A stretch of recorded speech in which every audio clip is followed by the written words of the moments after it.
field goal to win it for the 2-minute drive, and we were lucky because we had some miscues. We had a bad snap, we had a holding penalty, a bad holding penalty, and so next thing you know, instead of a short field goal, you're kicking a 51-yarder.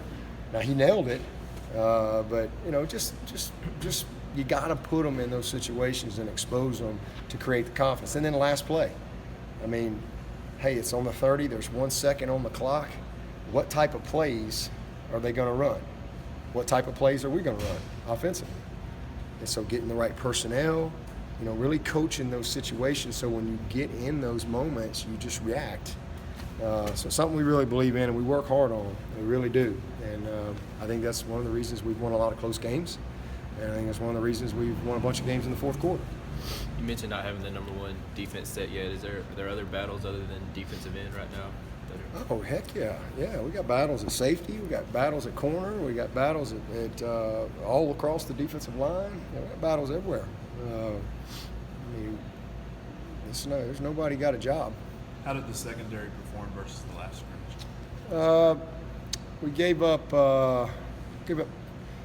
2 big plays, but I thought just off the cuff, I would say we were better.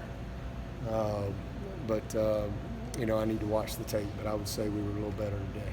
Was DK back? No, he was not back, but he is a lot better, and we'll probably practice tomorrow.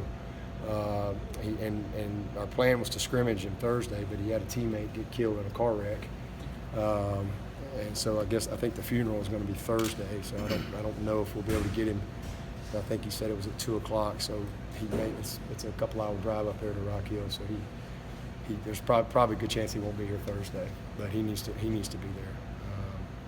It's a shame. I think it's his second teammate that's been killed in this past year. With Amari out the first few games, you think DK will most likely be a starting punt returner? Most likely, yeah. Again, we need to see him a little bit more, but most likely it'll be him. And then we got Will's done a nice job. Dukes is a guy that's kind of caught my eye a little bit. Kayvon's working hard at it. Got some other guys that want to do it, but they haven't earned my trust. You've talked about a few times not quite being game ready yet. Do you see yourself getting there? Are you getting better? Yeah. Oh yeah. Yeah. We don't have to be ready to play today. We got to be ready to play on the 29th. So, I've got a good feel for where we are and a good feel for what we got to do moving forward. And we're definitely getting better. Again, I thought today just our mindset was better. I just like I thought we had good focus. I just like the edge to the team today. They could have easily given into it, and they didn't. So I just thought we got better just from that standpoint today. A little bit of toughness, but this team's fun to be around. They like each other. I think to be a good team, that's a quality I always see. Guys like being around each other. This team definitely likes each other, and they're receiving coaching. And we'll just keep going down the track and see how it goes. But we're not ready to play right now, that's for sure. Thank God we don't have a game tomorrow. With Putnam and Braden, do you have kind of a feel of how the conversation might go with the side of the way? Yeah, I got a feel. I got a pretty good feel on all of them. Because it starts with what I feel, and then I'll see where they are. But I think we got a good feel. But Thursday's going to be critical. Thursday's going to be a big day, and then some of it is health. Where are we depth-wise and things like that. And some of these guys we may not make a decision on until 3, 4, 5 games into the season. We didn't make a decision on KJ last year till I think game 6, and then he actually made a decision. I just supported him with what's the word I'm looking for? Stipulations. So we stayed healthy, and we were able to hold him. So there's probably a few guys when we come out of it that we may say, okay, these guys are going to be on the bubble for a little while, and then we'll go from there. But we'll know exactly who's going to play. We'll have some guys that we know we're going to redshirt, and then we'll have some other guys that, hey, let's just kind of keep bringing them, and let's see what happens here a few weeks in. Is the offensive line pretty set with that starting five? I know Robbie was saying before the year Jordan McFadden was kind of Yeah. Those 5 guys right now have solidified themselves. The guy that's really, to me, has made the biggest impression is Bockhorst. That guy, man, you better if he's in front of you, you better show up and be ready to compete every day because that guy wants a job. He is really good football. Talking about a guy that loves it. That guy loves it. I'm really impressed with him.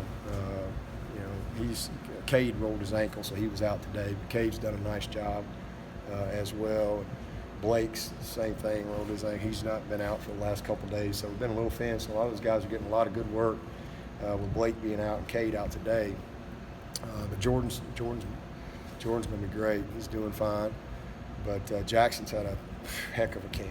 He has really quietly had a very, very good camp. He's about his business, so much more mature than he was this time last year. He's just a different dude. And John's a special player. Sean has done a nice job. Gage and Anchor. I mean, these are just some hardcore, successful veteran guys that are leaders and doing a good job. How can you see Jackson with his weight down? Just the difference as far as how he plays? Yeah, well, he's stronger, first of all. And again, it's not as much the weight as it is his composition and his endurance. What kind of weight is it?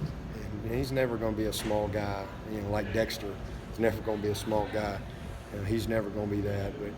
But the composition leads to his, endurance.